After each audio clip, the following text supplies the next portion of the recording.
Hello बच्चों, नमस्कार। मैं राकेश गौतम। जी हाँ बच्चों, आज के लेक्चर में हम लोग बात करने वाले हैं जैव विविधता की क्षति के कारण। किसके बारे में बात करेंगे बच्चों?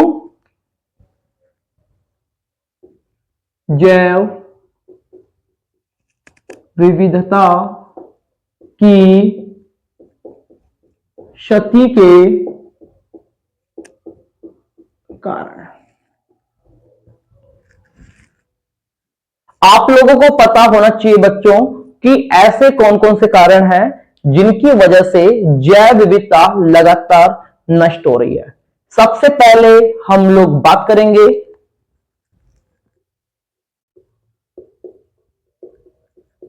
प्राकृतिक आवासों की क्षति व उनका विखंडन। ठीक है बच्चों, सबसे पहले हम लोग बात करेंगे प्राकृतिक आवासों की क्षति व उनका विखंडन। जैव विविधता नष्ट अपने आप नहीं हो रही है, प्राकृतिक आवासों की क्षति के कारण व उनके विखंडन के कारण जैव विविधता लगातार नष्ट हो रही है। आप लोगों ने नाम सुना होगा अमेजन वर्षावन। आप लोगों ने नाम सुना होगा किसके बारे में? अमेजन वर्षावन। ध्यान रखना बच्चों, इसे पृथ्वी का फेफड़ा भी कहा जाता है। पता है आपको? आप लोगों को पता होना चाहिए कि अमेजन वर्षावन के अंदर सबसे ज्यादा जैव विविधता देखने को मिलती है। जो अमेजन वर्षावन है, इसके अंदर पादपों की लगभग 40,000 के करीब जातियां पाई जाती है। बात करें मछलियां, जो मछलियां हैं इनकी 3,000 के करीब जातियां हैं। बात करें पक्षी, लगभग 1,300 की करीब जातियां पाई जाती है। बात करें स्तनधारी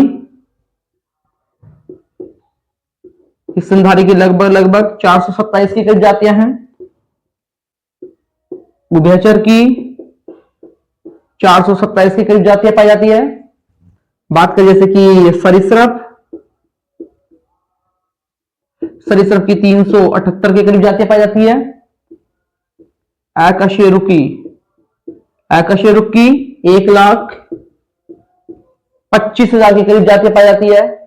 साथ में यहां पर 2 मिलियन से अधिक कीटों की जातियां यहां पर देखने को मिल सकती है। तो इन सब को देखते हुए अमेजन वर्षावन के अंदर सबसे ज्यादा जैव विविधता पाई जाती है। लेकिन परेशानी की बात यह है कि जो अमेजन वर्षावन है उनको सोयाबीन की खेती की वजह से, साथ में चारागाह बनाने की वजह से काटे जा रहे हैं। अमेजन वर्षावनों को काटा जा रहा है। क्यों काटा जा रहा है? सोयाबीन की खेती करने की वजह से, साथ में चारागाह बनाए जा रहे हैं, जिनकी वजह से अमेजन वर्षावनों को लगातार काटा जा रहा है। और आप लोग मुझे बताइए, यदि अमेजन वर्षावनों की कटाई लगातार चलती रहेगी तो इतनी सारी जैव विविधता जो कि मैंने आपको अभी बताई है, क्या वो नष्ट नहीं होगी? डेफिनेटली। तो बात करें बच्चों कि प्राकृतिक आवासों की लगातार क्षति हो रही है, अमेजन वर्षावनों को लगातार काटा जा रहा है, जिसकी वजह से अमेजन वर्षावनों में जितनी भी जातीय विविधता पाई जाती है उनको लगातार क्षति पहुंच रही है। साथ में बात करें, आप लोगों ने देखा होगा कि जो प्राकृतिक आवास है उनके अंदर सड़कें बना दी जाती है, उनके अंदर रेलवे लाइनें बिछा दी जाती है। उनकी वजह से भी जो प्राकृतिक आवास है वो विखंडित हो रहे हैं और जैव विविधता को लगातार नुकसान पहुंच रहा है। ठीक है, सेकंड टॉपिक जो कि आपका रहेगा वो रहेगा अतिदोहन।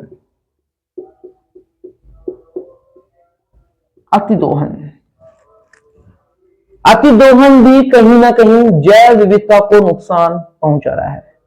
आप लोग मुझे बताइए, जो मनुष्य है उसकी सामान्य जरूरतें कौन कौन सी है? भोजन हो गया, आवास हो गया, दवाइयां हो गई। आप लोग मुझे बताइए, जितनी भी जो ये जरूरतें हैं ये होती कैसे पूरी है? जो जरूरतें हैं ये कहीं ना कहीं पादपों से पूरी हो रही है। दवाइयां आप लोगों को पादपों से प्राप्त हो रही है, भोजन आप लोगों को पादपों से प्राप्त हो रहा है, ईंधन आप लोगों को पादपों से प्राप्त हो रहा है। और आपको पता है कि आए दिन जनसंख्या लगातार बढ़ रही है। जनसंख्या बढ़ेगी तो जरूरतें बढ़ेगी, और जरूरतें बढ़ेगी तो उनको पूरा करना पड़ेगा। पूरा करने के लिए आप लोगों को प्राकृतिक संपदा को नुकसान पहुंचाना ही पड़ेगा। तो यदि प्राकृतिक संपदा को आप नुकसान पहुंचाओगे तो प्राकृतिक आवास में जो जीव रहते हैं वो जिंदा कैसे रहेंगे? मारे जाएंगे बच्चों। वो सारे के सारे जीव उन्हीं प्राकृतिक आवासों में मार दिए जाएंगे। कहीं ना कहीं आप लोग प्राकृतिक संपदा का अति दोहन कर रहे हो, जरूरत से ज्यादा आप उनको नुकसान पहुंचा रहे हो। आप लोगों को पता होना चाहिए अति दोहन की वजह से स्टिलर, समुद्री गाय और साथ में पैसेंजर कबूतर पूरी तरीके से विलुप्त हो चुके हैं। पता आपको इसका कारण क्या है? अतिदोहन। अतिदोहन की वजह से स्टिलर समुद्री गाय और पैसेंजर कबूतर पूरी तरीके से विलुप्त हो चुके हैं। अभी आपको पता होना चाहिए कि बहुत सारी समुद्री मछलियां ऐसी है जिनसे बिजनेस चल रहा है, और उन मछलियों का उपयोग लोग व्यवसायिक स्तर पर कर रहे हैं, लेकिन उनका शिकार आज इतना ज्यादा हो रहा है और लगता है कि आने वाले कुछ वर्षों के अंदर वो सारी की सारी मछलियां नष्ट हो जाएगी। तो बच्चों, आपकी जिम्मेदारी बनती है, हम सबकी जिम्मेदारी बनती है कि जो प्राकृतिक संपदा है उनका कम से कम या फिर जरूरत के हिसाब से काम में ले, उनका जरूरत से ज्यादा काम में ना ले। अदरवाइज ये सारी की सारी जैव विविधता जो कि भी आपको दिख रही है पूरी तरीके से नष्ट हो सकती है। तीसरा पॉइंट जो कि आपका इसमें रहेगा वो रहेगा विदेशी जातियों का आक्रमण। ध्यान रखना बच्चों कि विदेशी जातियों के आक्रमण से भी जैव विविधता लगातार कम हो रही है। सर वो कैसे? एनसीईआरटी में एग्जांपल दिया है। पहला एग्जांपल जो कि एनसीईआरटी कह रही है कि एक नील नदी है। कौन सी नदी है? नील नदी है। नील नदी में पाई जाती है पाइल पर्च। पाइल पर्च एक मछली है जो कि आपको नील नदी में देखने को मिलती है। मुझे नहीं पता लोगों में क्या सूझी क्या नहीं सूझी, इसको उठाया और डाल दिया विक्टोरिया झील के अंदर, जो कि दक्षिण अफ्रीका में पाई जाती है। याद रहेगा, नील नदी के अंदर पाइल पर्च पाई जाती है। इस पाइल पर्च को उठा के कहां डाल दिया? विक्टोरिया झील के अंदर डाल दिया। विक्टोरिया झील आपकी दक्षिण अफ्रीका के अंदर पाई जाती है। इसी विक्टोरिया झील के अंदर पाई जाती है सिचलिड मछली। कौन सी मछली पाई जाती है? सिचलिड मछली आप लोगों को विक्टोरिया झील में देखने को मिल सकती है। तो ध्यान रखना कि जो पाइल पर्च है इसमें सिचलिड जो मछली है इसकी लगभग लगभग 200 से अधिक जातियों को नुकसान पहुंचाया है। 200 से अधिक जातियों को पूरी तरीके से विलुप्त कर दिया है। किसने? पाइल पर्च ने। और पाइल पर्च पाई कहां जाती है? नील नदी के अंदर। तो पाइल पर्च एक तरीके से विदेशी जाति है बच्चों। इस विदेशी जाति ने मूल जाति को नुकसान पहुंचाया, मूल जाति को नष्ट कर दिया। तो कहीं ना कहीं विदेशी जातियां मूल जातियों को नुकसान पहुंचा रही है, जैव विविधता को नुकसान पहुंचा रही है बच्चों। सेकेंड एग्जांपल जो कि आपकी एनसीईआरटी बता रही है, एक जैसे कि मैं बात करूंगी, आपने नाम सुना होगा जल हाइसिंथ। जल हाइसिंथ हो गया, ठीक है, लेंटाना हो गया, ठीक है। इसके अलावा बात करें कि गाजर घास हो गई। ये तीनों के तीनों आपकी विदेशी जातियां हैं, विदेशी पादप है, जिनको बाहर से भारत में लाया गया, और ये तीनों के तीनों मूल जातियों को भर भर के नुकसान पहुंचा रहे हैं। इन तीनों ने मूल जातियों के ऊपर अपना संकट बना लिया है, और आज इनका संकट इतना जबरदस्त हो गया है कि मूल जातियां एक तरीके से लुप्त होने के कगार पे है। कहीं ना कहीं विदेशी जातियां, चाहे आपका जल हाइसिंथ हो, चाहे आपका लेंटाना हो, चाहे गाजर घास हो, कहीं ना कहीं मूल जातियों के ऊपर अपना इफेक्ट बना रही है, उनको ऊपर संकट बना रही है। तो बच्चों, विदेशी जातियां कहीं ना कहीं जैव विविधता को नुकसान पहुंचाती है। तीसरा एग्जांपल जो कि आपकी एनसीईआरटी में दिया गया है, आपने नाम सुना होगा क्लेरिया से।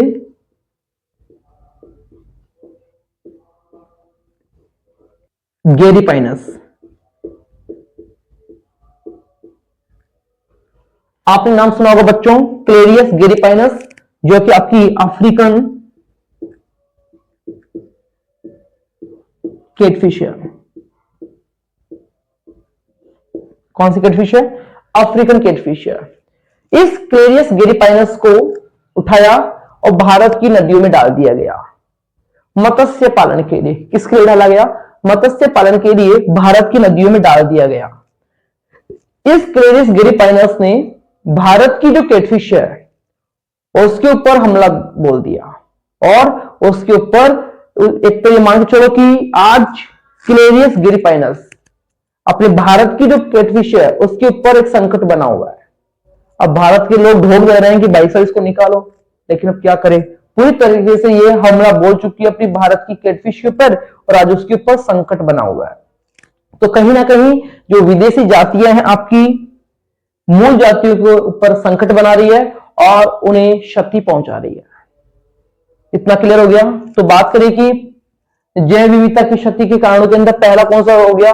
प्राकृतिक आवासों की क्षति व उनका विखंडन। सेकंड अतिदोहन हो गया। तीसरा विदेशी जातियों का आक्रमण हो गया। चौथा कारण जो कि जैव विविधता की क्षति के अंदर है आपकी एनसीईआरटी में चौथा कारण बताया गया है सहविलोपन।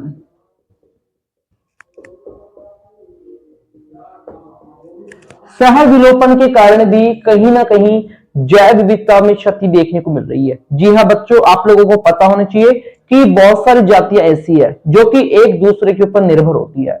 यदि उनमें से एक जाति भी नष्ट हो जाए तो दूसरी जाति जो कि उसके ऊपर निर्भर है वो अपने आप नष्ट हो जाती है। तो हम इसे क्या कहते हैं बच्चों?